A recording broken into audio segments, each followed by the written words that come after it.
So first of all, let me say thank you for clicking on this video and not being put off when you saw how long it was. So if you don't already know about the hand stitch project that I've been doing this year, have a look in the description below. That will give you more information about the project as a whole and also about the channel that I've been following to help guide this year-long project. In this particular video, I'm going to show you the stitching that I did in October, and as you can see, there's a lot going on here. Each one of these little squares has a story, and I know that a lot of you enjoy listening to my stories, but perhaps some of you are not so interested in hearing that many of my stories. So what I'll do is, the start of this video, I'll give like a brief overview, and then if that's enough, you can go on your merry way and watch something else. But if you'd like to stick around and hear all the stories, then obviously I would be very glad to have you listen and not me just talking to myself. Let me turn the camera around and I'll talk you through the basics of what I did this month before I go into more specifics. So as usual with my pieces for this project, this is approximately 16 by 16 inches. And the premise of this, in Kathryn's video where she started talking about it, she referred to it as fragments of her life. And then as the month went on, she was talking more about fragments of memory, but she also referred to it as being like a mosaic. And for me personally, I prefer to think of it as a mosaic rather than fragments, just because there's something about the word fragments that just automatically makes me think of something that's broken. So when I was trying to decide how many little squares I could fit on this piece and what size to make my little squares, I came up with the idea of doing one little square for every year of my life. And earlier this year I turned 50, so I was trying to work out the maths of how I could fit 50 little squares on here kind of symmetrically. And the closest I could get was kind of 7 by 7, which would give me 49.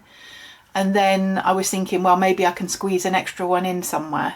Now, maths has never been my strong point, but I quite quickly realised, actually, although I'm 50, I need to do 51 squares.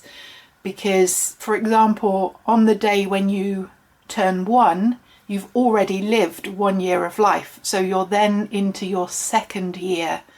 So, you know, obviously following that on to 50, as soon as I turn 50, I'm then in my 51st year of life. Now again, it's like I could not equally get 51 in a good format. So what I ended up doing was these top 2 rows have 8 squares, and then the rest of them have 7 squares in each row. And at a quick glance, it kind of looks like they're evenly spread. And for the most part, I tried to represent something that happened on the very specific years. So the first one, for example, represents 1975, when I was born.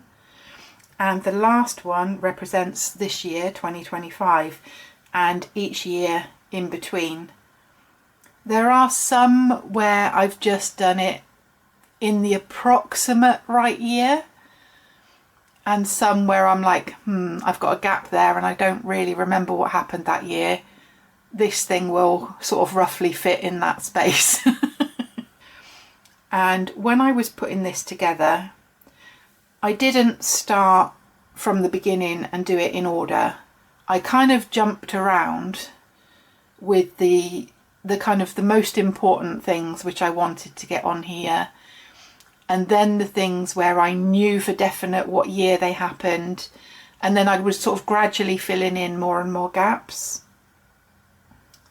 So I started off with little paper squares pinned in place so that I could keep track of which year went in which spot, and also so that I could kind of get my placement correct.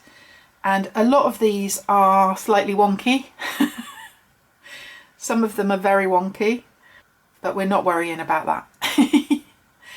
So some of the first items that I did on here, as I've already mentioned, this first one is 1975 when I was born, and this is just, you know, just a pink, just like a baby pink cloth with white polka dots. And when I chose this one, I was just thinking it was the most baby girl kind of fabric that I had. And I've also got a vague memory of my mum telling me that it was actually snowing when I was born. So the white polka dots are particularly appropriate, if I've remembered that correctly. I should have actually checked with her before I started filming. And then I also added this one. Those of you who've watched my other videos will probably recognise that this is a little piece of my wedding dress fabric. So this is 1997 when I got married. You can probably guess what happened in this year. Yes, I passed my driving test. And then another one that I did early on was actually the last one, which represents the slow stitch journey that I've been on this year, following Kathryn's channel.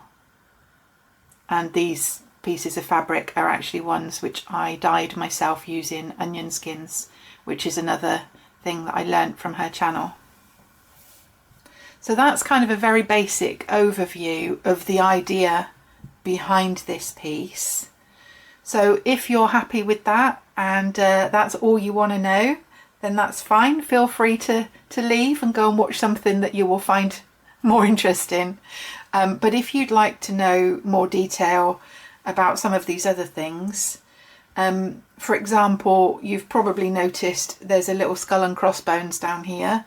And if you're thinking, did Laura poison someone? Let me tell you now, in case you're going, I did not poison anyone.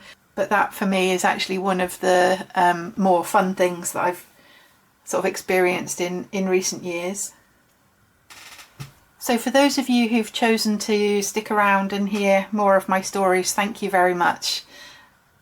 Okay, so this top row covers from 1975 to 1982, and as I've already mentioned, the first square for 1975 was just for when I was born. And this one represents the barriers that my mum used to put up in the garden to stop me getting at my dad's dismantled engines at the bottom of the garden.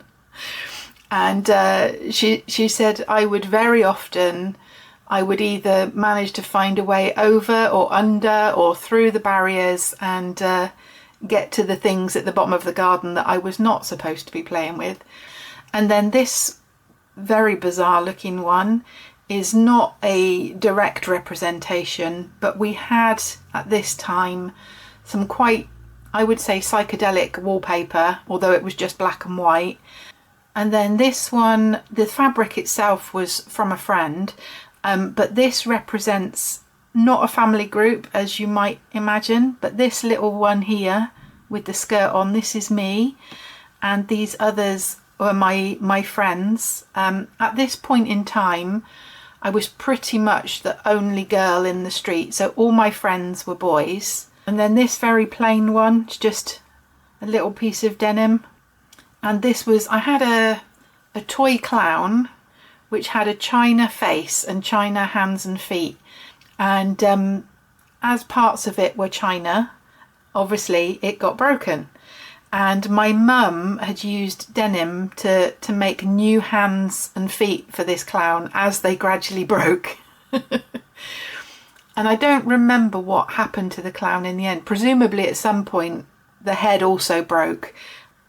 This one, you might already know what this is if you've watched previous videos, because I did make reference to this window in my February section about home. And in one of the places that we lived around this time, in my bedroom, the curtains didn't open. I can't remember if they were just like nailed to the wall above the window, or if there was a curtain pole and it just didn't slide. I don't remember the specifics of the curtain itself. I just remember that to open the curtains, it just had to be tied back. On this actual piece, I've kind of stitched this side of the curtain down so that it doesn't kind of flap over to the next piece, but on this edge I've left it loose.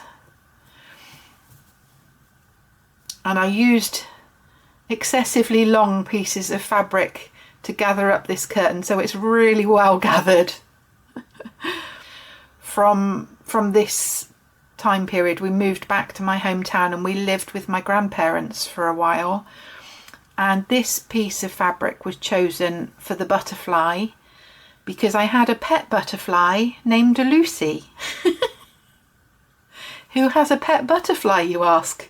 And who names a butterfly Lucy? Me.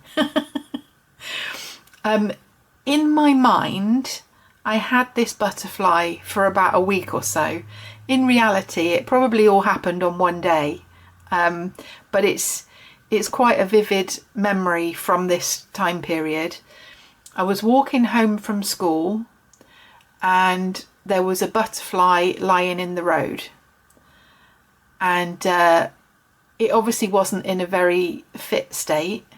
So I very gently scooped this butterfly up and took it home with me to my grandparents' house. And we gave it some water with sugar, and I put it in a cage.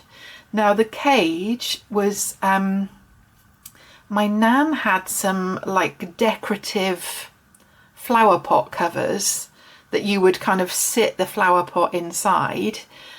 And the cover was kind of made with like plastic slats with like gaps in between. And in my mind, that was like a cage.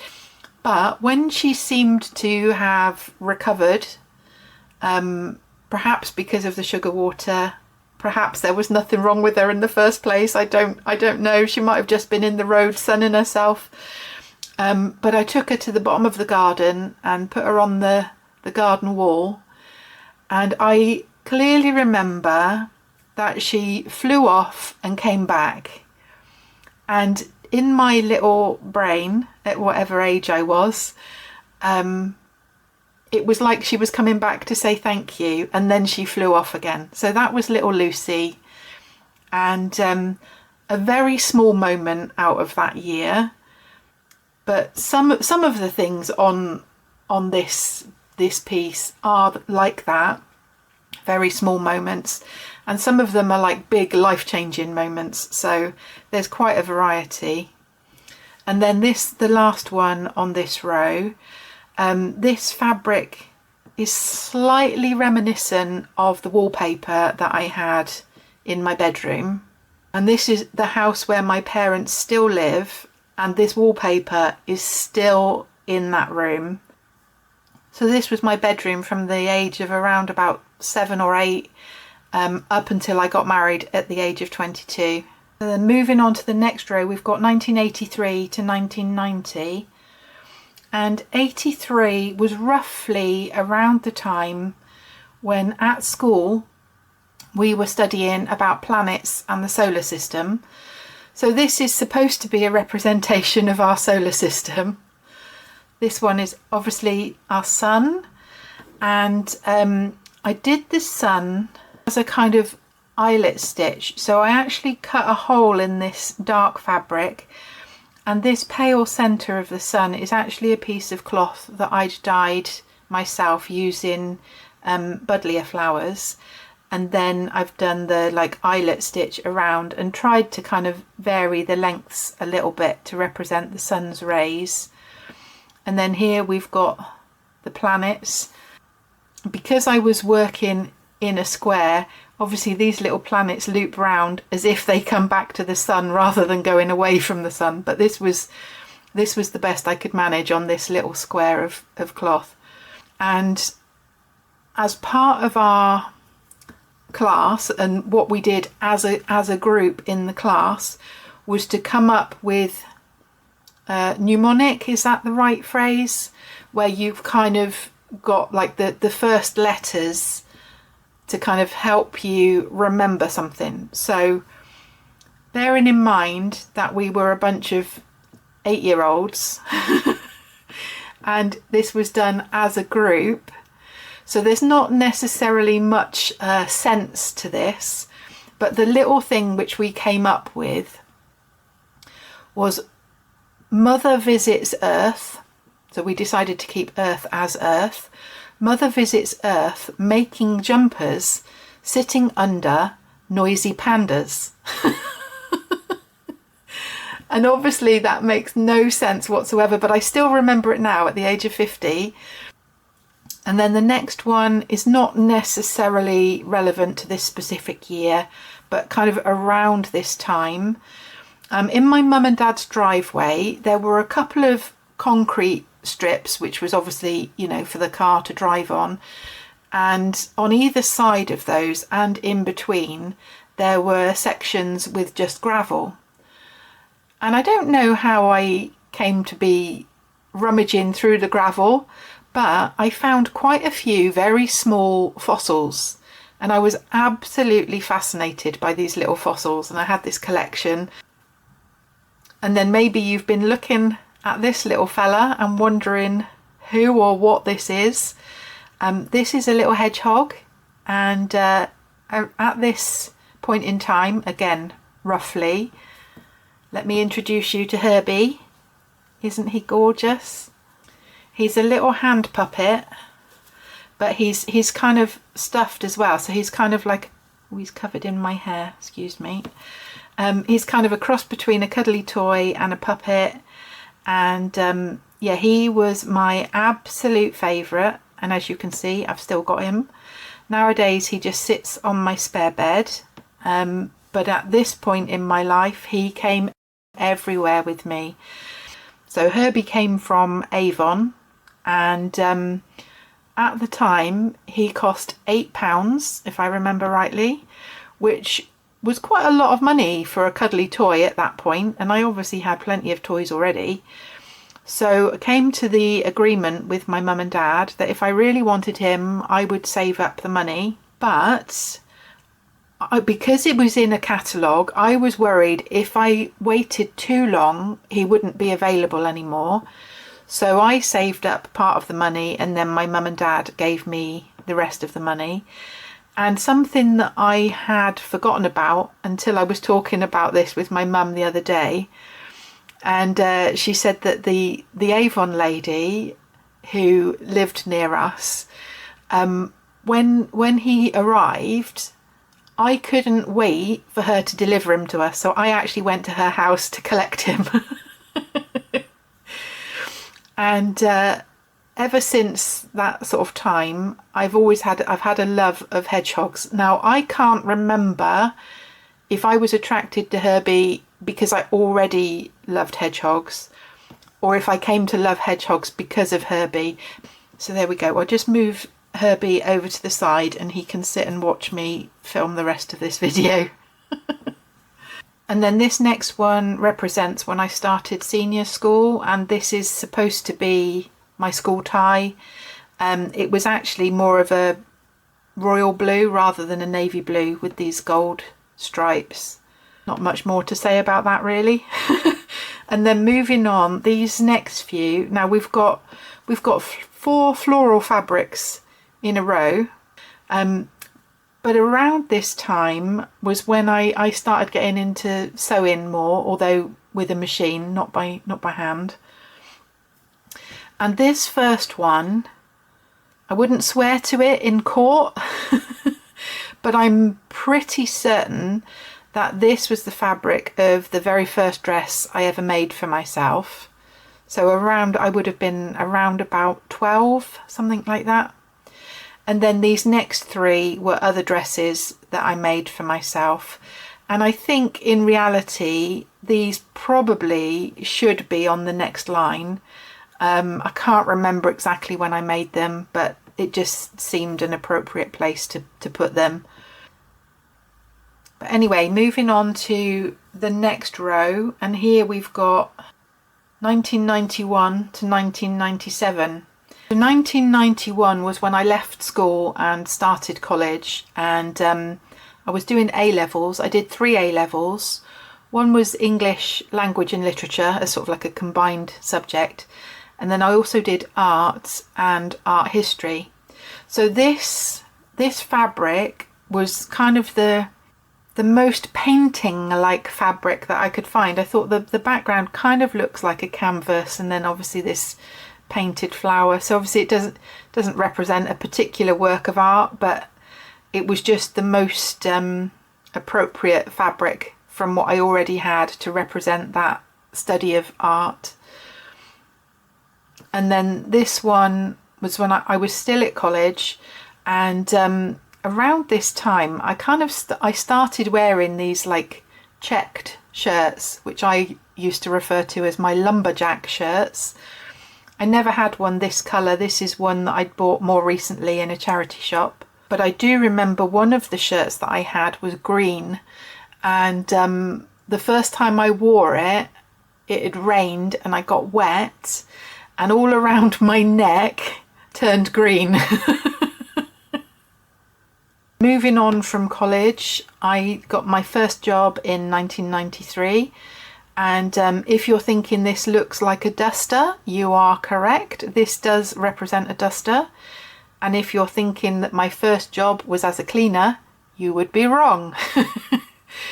My first job was in a shoe shop, and each of us had a duster, and a different part of the shop was allocated to each of us. And on the days when it was quiet and there weren't as many customers to be served, we had the responsibility for dusting all the shoe boxes in our allocated area. So yes, this is a duster and it does relate to cleaning, but it wasn't technically a cleaning job. That was just part of the job. And this was also where I met my husband. So I've got very fond memories of this first job. And then, as you can probably guess, this was when I passed my driving test. And then moving on to 1995, this was actually when one of my friends got married, and we'd been friends since we were about 11 or 12 years old. And when I went to her wedding, I made my own outfit.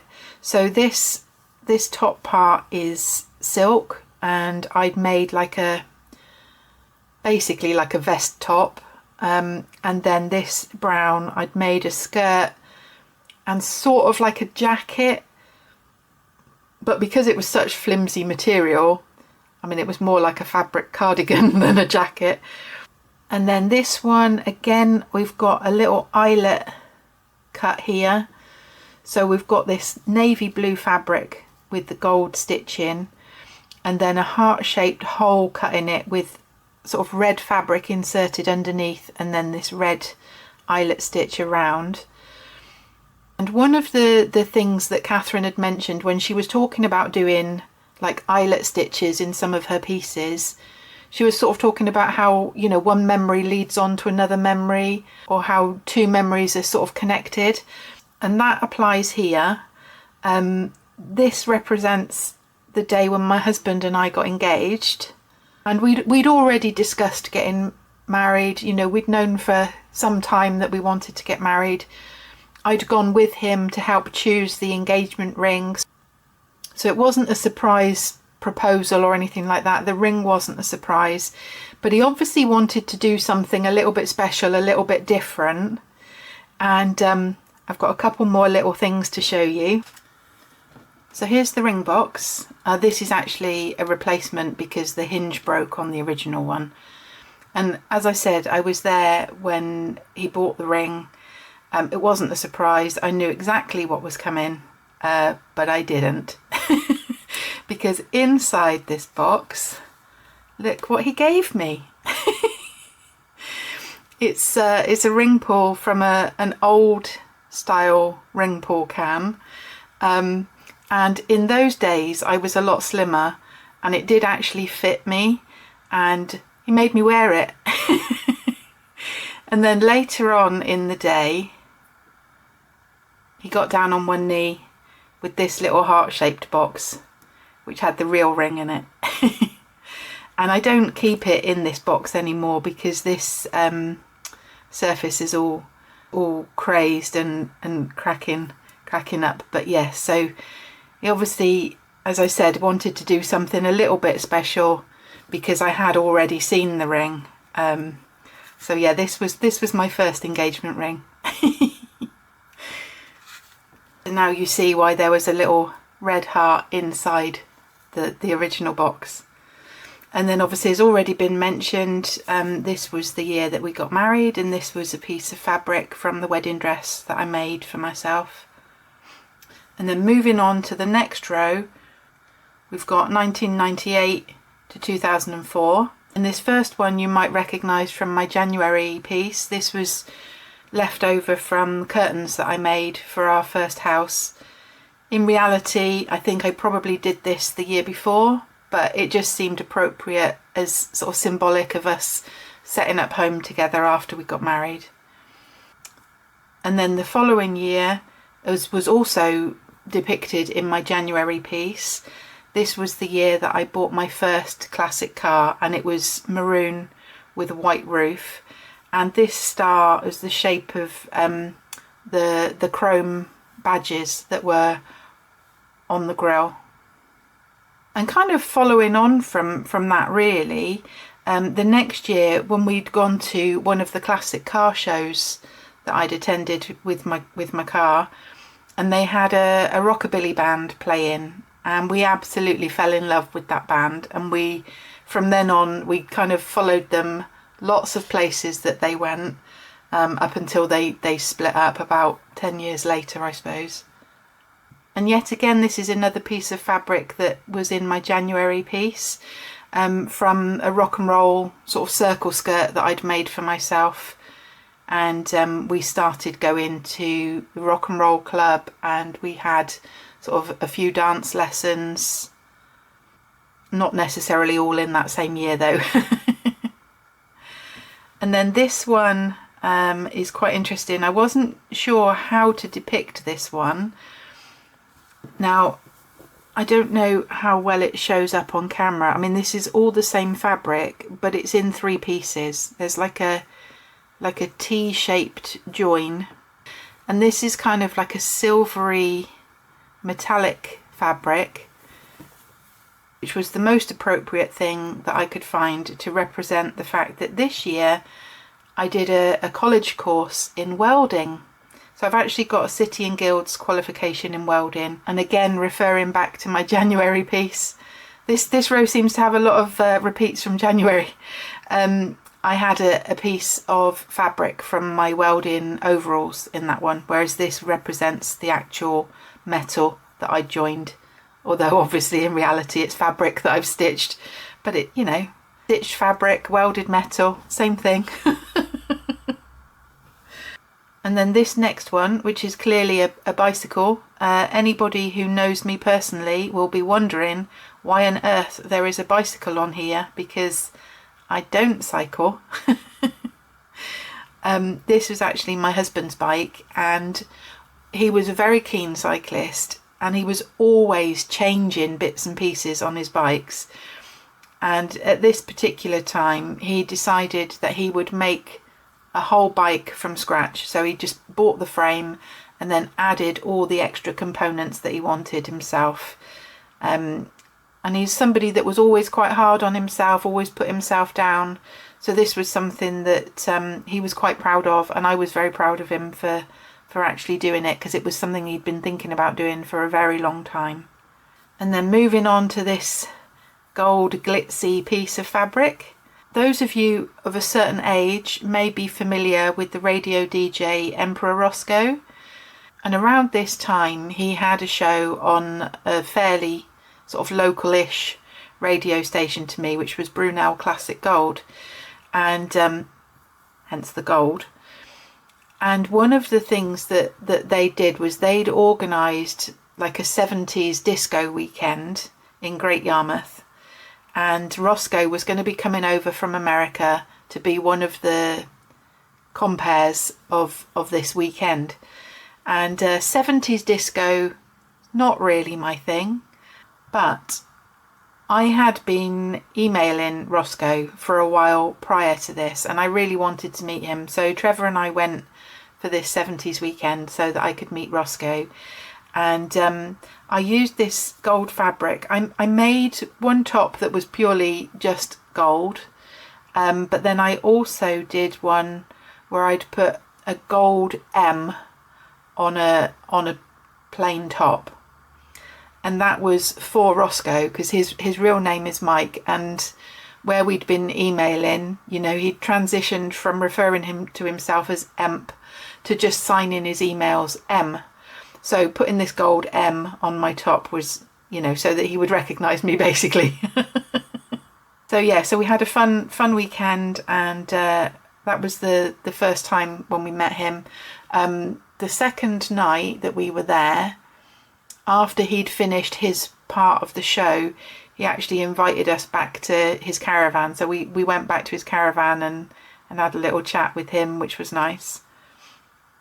And I'm still in touch with him now. He still does weekly radio shows, and I actually send him some of the information each week that he uses in the show. It's kind of my claim to fame, but most people of my own age have never heard of him. So if you know Emperor Roscoe, let me know in the comments. And then continuing on the music theme, and linking back to the rockabilly band that we'd seen a few years prior, I actually bought myself a double bass and I started having lessons. Unfortunately, I didn't continue with the lessons. Like I wasn't a good student. I wasn't practicing in between enough, and eventually it was just getting too expensive, and I just wasn't progressing, so I gave up on the lessons. And then in our next row, we've got 2005 to 2011. So in 2005, Trevor and I went for a trip to London, and we went to see Phantom of the Opera. And we got a little bit carried away and we got way too dressed up. Like, I think we thought we were going to an actual opera rather than a musical about an opera. And one of the things that I'd done, I can't remember if I did it specifically for this or if this was just the first time that I had opportunity to wear it, but I'd made myself this big cloak for no reason really other than the fact that I'd seen the pattern and I liked it. And I bought this really cheap black velvet, and it's terrible material. It was so cheap. But I needed so many meters that I couldn't justify the cost of buying good quality. And then also this cheap kind of lining fabric. I have actually worn this a few other times. A group of my friends put on a Victorian themed evening, so I used my cloak for that. And also a different group when they did a fancy dress party, which was fairy tale themed. And I just wore it inside out and went as Red Riding Hood. The following year was when I started trying to learn the Nepali language, and I've been doing that on and off ever since. And this particular piece, these little gems, are from the first sort of outfit that I bought myself from eBay. And when I bought it, I thought it was kind of embroidered. But when it arrived, it was just covered in all these like very glitzy and cheap plastic gems. Far too ostentatious for me to feel comfortable wearing, although I did wear it a few times. But I don't wear it anymore, so I kind of robbed a few of the little gems from it. And then these next two, I don't have a particular year that these are specific to. I just had a couple of spaces and they were kind of like, well, that's sort of an appropriate rough kind of area to put these. This one was a piece of fabric that was given to me by a very lovely close friend of mine. And then this purple floral, this is actually from a pair of my pajamas.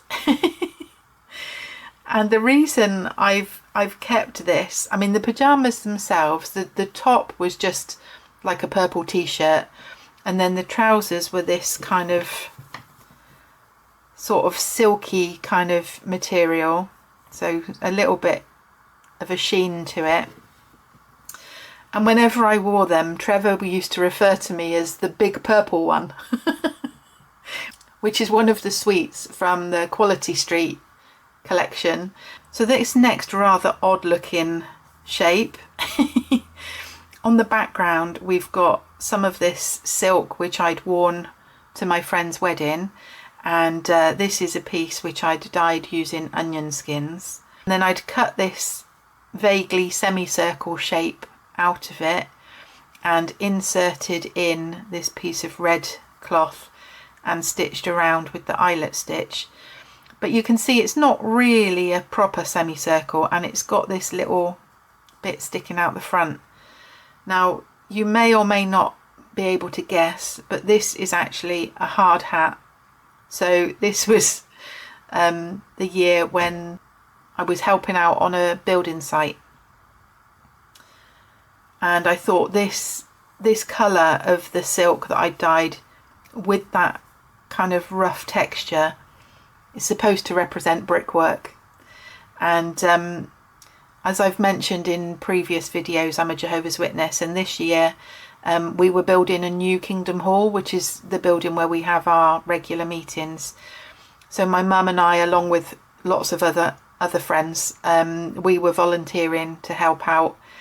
And as unskilled people, you know, we were mostly helping out with general labouring. So I was kind of moving wheelbarrows full of rubble. One day we even had the job of cleaning the portaloos. That was fun.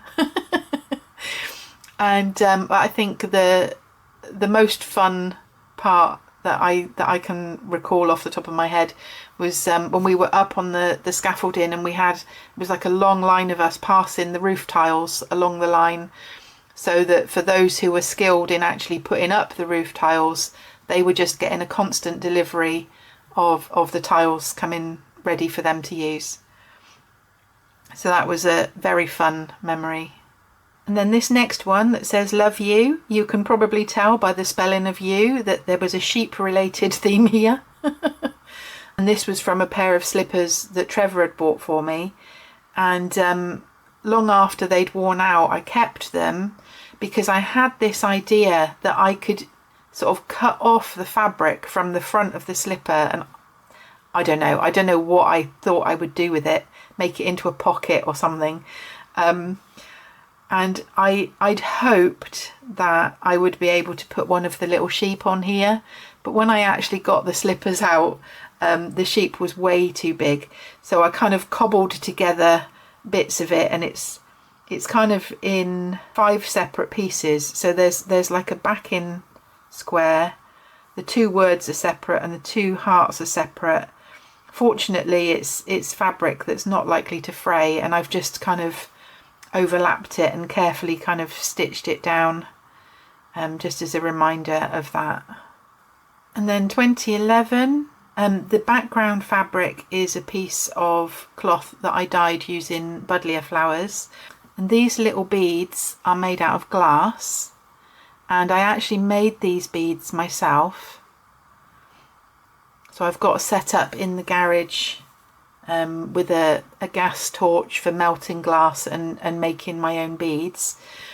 And this year was the first year when I'd learned how to do that. I went on a 2-day course, and these weren't beads that I made on that first class. These are ones that I've made more recently. Our next row covers 2012 to 2018. And this was another huge turning point in my life. This was the year that my husband died.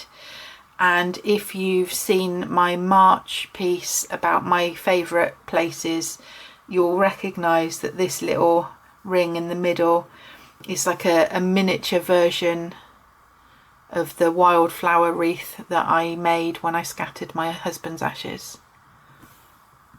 And after my husband died, our insurance paid off my mortgage, which meant that I was then able to start working part-time instead of full-time. There's something about the colouring of this and the little blanket stitch around the edge, I think it looks like a biscuit. But this is a little clock symbolising that I was now working part-time. And then this year, this piece of fabric with the little lavender sprigs was given to me by another friend. And I'd wanted to do this as an eyelet. So I was going to do like a little heart-shaped hole with just this fabric kind of peeking out through the hole. But with only being able to see a tiny bit of the pattern, it wasn't really obvious that it was lavender. So that's why I decided to do it as a full square and just stitch a heart shape. Each year, Jehovah's Witnesses, we have a 3-day convention in the summer. And this particular year was an extra big one, and we had lots of visitors from different countries. And lots of us had made or bought little gifts to exchange with people that we met and chatted to from other places. And one of the many things that I was given was a little heart, like a little stitched heart filled with lavender. And I'd like to be able to show it to you, but I can't actually find it. I've got a feeling that it's fallen down the back of my desk, because it was on my desk for a long time and it's vanished. So I think it's disappeared down the back. And then around this time, I think it might actually have been the previous year, but this was when I learnt how to crochet. So this one is not fabric. This is actually a little miniature version of a granny square blanket. And I'd gone to, there was a local shop where they sell fabric and wool, and they had classes in their back room. I'll just very quickly show you. This is the very first piece of crochet that I ever made at that class. And it's not the same colour as the one I've put on my coverlet, but this was the closest I could get in sort of like remembrance of that very first effort. Moving on, this piece of fabric, I'd gone on holiday with my mum and dad this year, and since my husband died, I'd been on quite a few holidays with my parents. And this particular year, I'd bought some fabric in one of the places that we'd visited, and I absolutely loved it, but I never really knew what to do with it, or I had an idea what to do with it and I just hadn't got around to doing it. So it wasn't actually until this year, with the hand stitching, that I actually have finally used some of this fabric, and I made a cushion cover for my rocking chair and also a matching doorstop for my living room as well. And here's the one that you've probably all been waiting for, my skull and crossbones. Why has Laura stitched a skull and crossbones? First of all, I just want to show you the actual stitching up close. And the crossed bones, I've just done chain stitch with a couple of French knots on the end. And then I tried to do like satin stitch for the skull, but it was a bit wobbly around the edge. So I've done chain stitch around the edge as well, just to even up that border. And I'm really pleased with how it's come out. I think it's actually quite cute.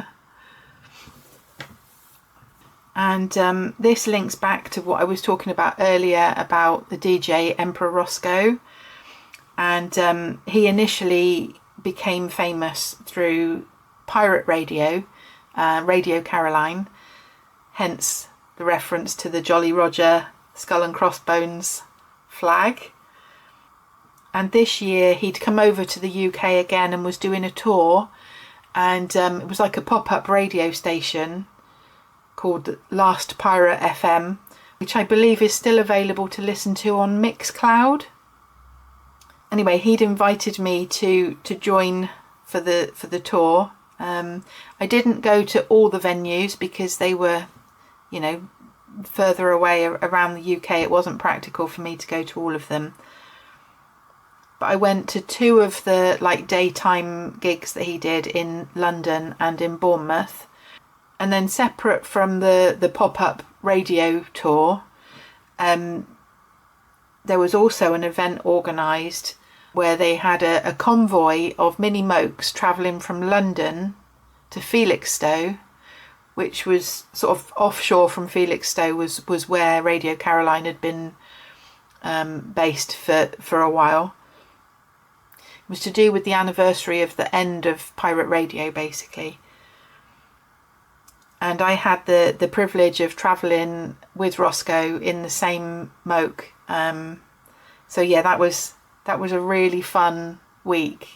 And then continuing the radio theme, this next one, the colours represent an online radio station that I did a little bit of work for, and I was actually doing work for them from 2016 until 2022. This represents sort of like the colours of their logo, but also I thought this kind of circular aspect, again, this is another kind of eyelet where I'd cut a hole and then slotted something else inside. I thought this was kind of reminiscent of a vinyl record, so it seemed appropriate to have this record in the station colours. And then finally we come to our last row, which is 2019 through to 2025, where we are now. And this first one, this year I actually had surgery. I had part of my thyroid removed, and yeah, so I did this very roughly stitched little scar. I'm glad my actual surgeon did better stitches than this. And then in 2020, this was when I uploaded my first video onto YouTube. And then this rather odd looking one, I've got this kind of like whitish kind of fluffy fabric with the very bright stripes in the, again, another eyelet with this very bright stripy fabric in between. Now, I did experiment with covering up the stripes to kind of try and calm down the colours a little bit, and I tried putting some mesh over the top and then also some like organza from a little gift bag, and I just didn't like how it looked, so I decided to leave it with the bright stripes. But let me tell you the story.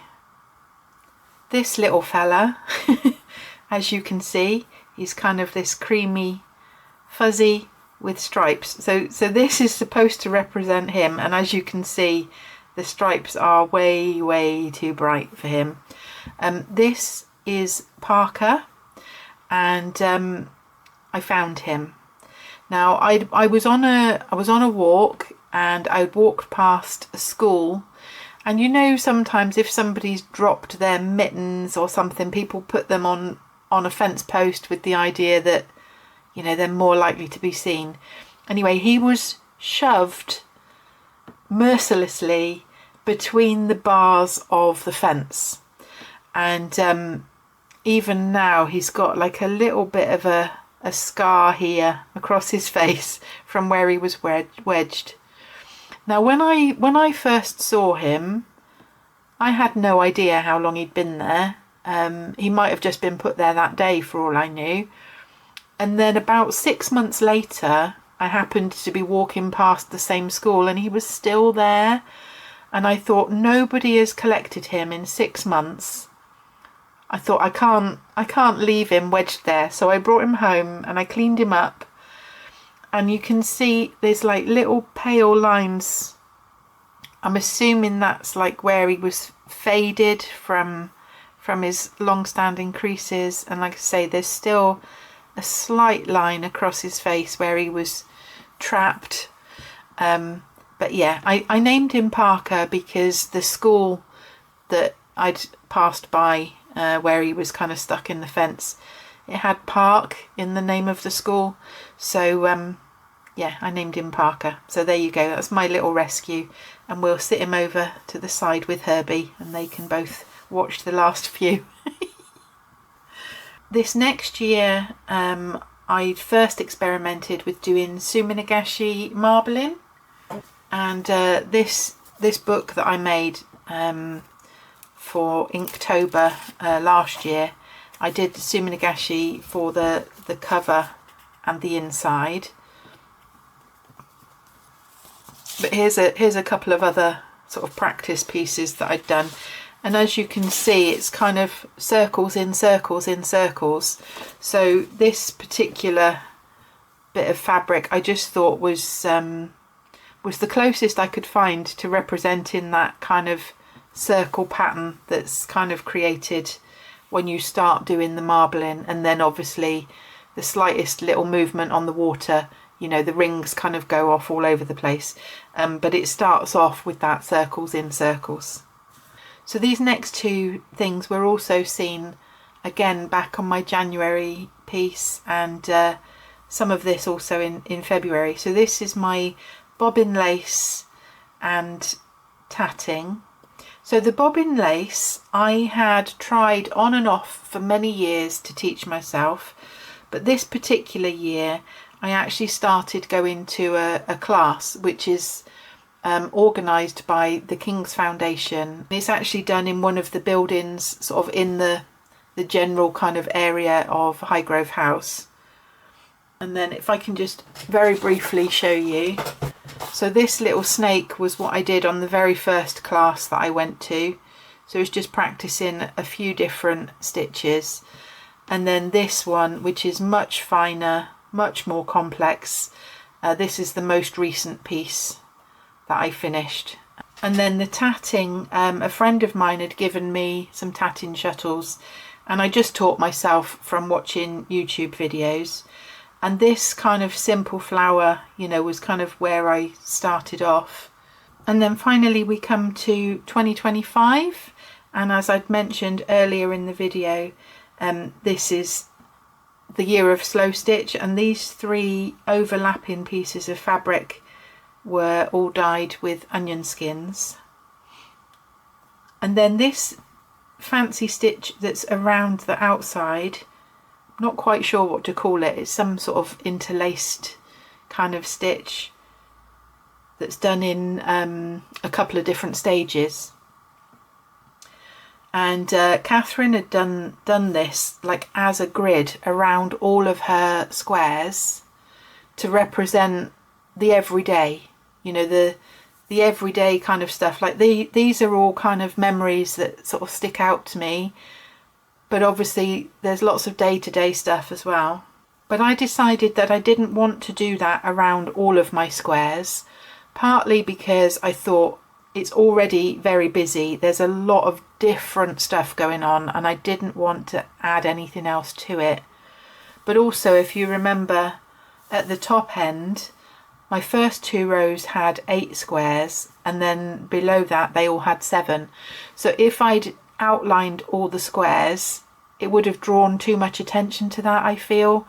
And also these where there's 8, there's a much smaller gap in between as well. So that's why I decided just to do it around the 2025. And this one in particular is extra wonky. And I'd like to pretend that that's deliberate, because there's a lot of talk in the slow stitch about, you know, not obsessing over the neatness and the straightness and embrace the wonkiness. So I'd like to pretend I did that on purpose, but I didn't. It just accidentally ended up wonky, which I guess is appropriate too. So if you've watched all the way to this point, thank you ever so much. I know it's been a lot, and it's probably not the longest video I've ever made, but it's probably the longest video I've ever made where I've not actually been teaching something. So if you've persevered through all my waffle, thank you so much. And Herbie and Parker say thank you too. So some of my stories I managed to keep very brief. Some of them were quite long and rambly, and some of them were long and rambly and I've managed to edit them down a little bit. But obviously I know this is still a long video, so thank you ever so much for watching. And if you are still here at the end, please let me know in the comments, even just a little emoji, just to let me know that you made it to the end.